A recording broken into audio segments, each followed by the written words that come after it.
तो हर middle class investor के दिमाग में एक सवाल जरूर आता है, पैसा डालें तो डालें कहां? एसआईपी या आरडी? मतलब systematic investment plan versus recurring deposit. दोनों में से ज्यादा फायदा किसमें है, ज्यादा सेफ कौन सा है, और सबसे इंपॉर्टेंट, आपके लिए 2025 में क्या आगे ले जाएगा? चलिए इस पजल को सॉल्व करते हैं, बिल्कुल सिंपल भाषा में। सबसे पहले, ये एसआईपी आखिर है क्या? सोचिए, एसआईपी एक तरीका है म्यूचुअल फंड्स में इन्वेस्ट करने का। आप हर महीने एक फिक्स्ड अमाउंट, चाहे वो 500 रुपए हो, 1000 रुपए हो या 5000 रुपए, एक फंड में डालते हैं। इसका मतलब आप सीधा स्टॉक मार्केट की उतार चढ़ाव में नहीं कूद रहे, बल्कि एक्सपर्ट्स की एक टीम, जिसे फंड मैनेजर्स कहते हैं, आपके पैसे को अलग अलग कंपनीज के शेयर्स में इन्वेस्ट करती है। बेसिकली आपने प्रोफेशनल ड्राइवर्स हायर कर लिए हैं अपनी इन्वेस्टमेंट गाड़ी चलाने के लिए। अब आते हैं आरडी पर। आरडी यानी रिकरिंग डिपॉजिट आपका जाना पहचाना ऑप्शन है। ये एक फिक्स डिपॉजिट जैसा ही है, बस फर्क इतना है कि आप एक बार में मोटा अमाउंट नहीं डालते।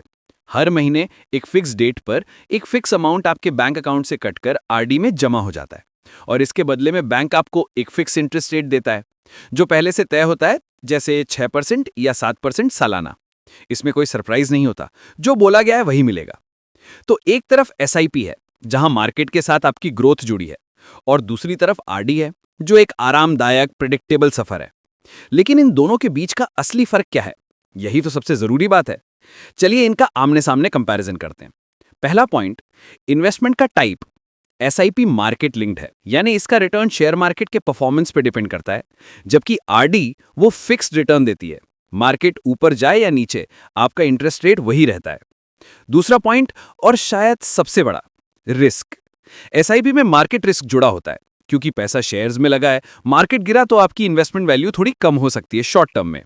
वहीं आरडी बिल्कुल सेफ मानी जाती है, आपका पैसा बैंक में है और इसमें रिस्क ना के बराबर है। तीसरा पॉइंट, रिटर्न।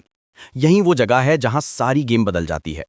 आरडी में आपको 6 से 7% तक का रिटर्न मिल सकता है, लेकिन एसआईपी अगर लंबे टाइम तक, मतलब 5 से 10 साल तक रखा जाए, तो एवरेज 10 से 15% तक का रिटर्न दे सकती है। ये एक बड़ा डिफरेंस है। चौथा पॉइंट है लॉक इन पीरियड। आरडी में एक फिक्स टेन्योर होता है, जैसे 1 साल, 5 साल या 10 साल।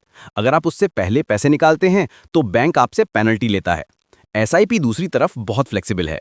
ज्यादातर एसआईपीज में कोई लॉक इन नहीं होता, आप जब चाहें अपने पैसे निकाल सकते हैं। हाँ, टैक्स सेविंग वाले ईएलएसएस फंड्स में 3 साल का लॉक इन जरूर होता है।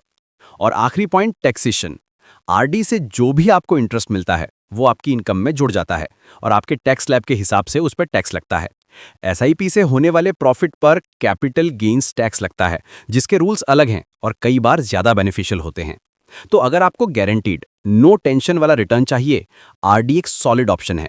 लेकिन अगर आप थोड़ा सा रिस्क लेने के लिए तैयार हैं और अपने पैसे को तेजी से ग्रो करना चाहते हैं, तो एसआईपी आपके लिए बना है। आप सोच रहे होंगे कि नंबर्स में इसका क्या मतलब है। एक सिंपल सा एग्जांपल लेते हैं।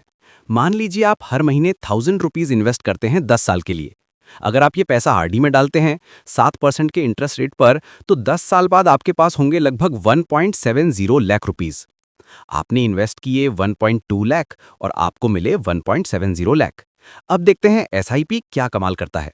अगर वही 1000 रुपीज हर महीने आप एक ऐसे एसआईपी में डालते हैं जो एवरेज 12% का एनुअल रिटर्न देता है, तो 10 साल बाद आपके पास होंगे करीब करीब 2.35 लाख रुपीज। सोचने वाली बात है, सेम पैसा, सेम टाइम, लेकिन प्रॉफिट में 65,000 का एक्स्ट्रा रिटर्न।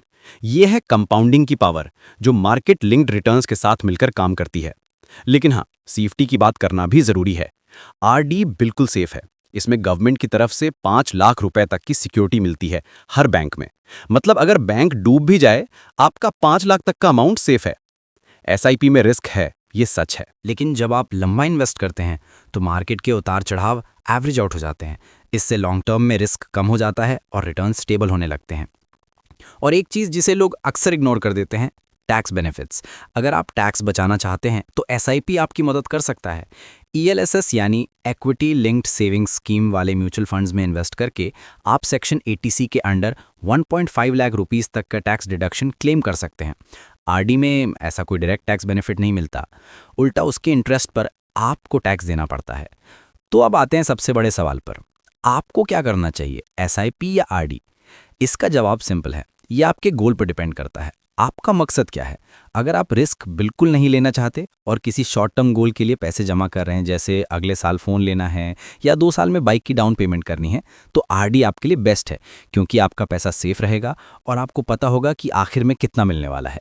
लेकिन अगर आपका नज़रिया लंबा है, अगर आप लॉन्ग टर्म वेल्थ क्रिएट करना चाहते हैं, जैसे रिटायरमेंट के लिए प्लानिंग, बच्चों की हायर एजुकेशन के लिए या 10 साल बाद घर खरीदने का सपना है, तो एसआईपी आपके लिए बेटर ऑप्शन है।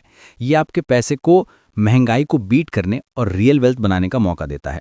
एक सिंपल सा रूल बना सकते हैं, शॉर्ट टर्म गोल्स के लिए आरडी और लॉन्ग टर्म गोल्स के लिए एसआईपी। तो एसआईपी और आरडी दोनों ही अपने आप में काफ़ी अच्छे टूल्स हैं, कोई एक दूसरे से बेटर नहीं है, बस उनके इस्तेमाल अलग अलग हैं। ये बिल्कुल एक स्क्रू ड्राइवर और एक हथौड़े जैसा है, दोनों काम के हैं, पर आपको देखना है कि आपको कील ठोकनी है या स्क्रू कसना है। डिसीजन आपके गोल, आपके टाइम होराइजन और आपकी रिस्क लेने की कैपेसिटी पर डिपेंड करता है। तो अब आप सोचिए, आपका अगला फाइनेंशियल गोल क्या है और उस गोल के लिए कौन सा टूल सही रहेगा, एसआईपी या आरडी? कमेंट करके बताइए आपका चॉइस क्या है। मिलते हैं अगली बार एक नए फाइनेंशियल टॉपिक के साथ। जय हिंद।